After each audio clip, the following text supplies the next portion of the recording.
મનીષાબેન કેવું છે? સારું. શ્રીમદ ભરીને આવ્યા? સારું. બધા રિપોર્ટો કરાવેલા છે? ફાઇલ ઝઘડિયાની? સારું. દુખાવો થાય તાર જાણ કરજો.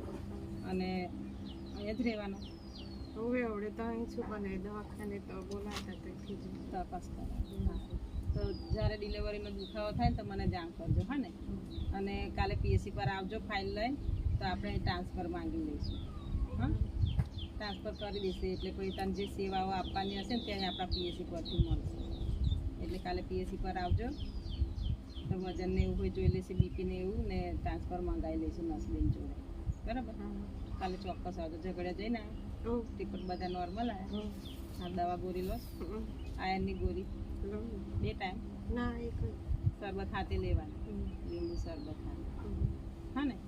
અને ખાવાનું થોડું થોડું 4-5 વાર ખાવાનું દિવસમાં, તો કમ્પ્લીટ બાળકને તને પોષણ મળશે. હા, ખાય ને? ચણા ને એવું હોય? ચણા શેકીને ખાતા રે. શાક તો નહીં ભાવતું. શાક નહીં ભાવતું તો કઈ નહીં, બાફી દેવાના આટલા, અને સવારે મેણા કોઠે ખાવાના. હા, પલાળી રાખવાના રાતે આટલા ચણા, અને સવારમાં શેકી નાખવાના, પછી ખાવાના. એમને શાક જોડે ના ભાવતા.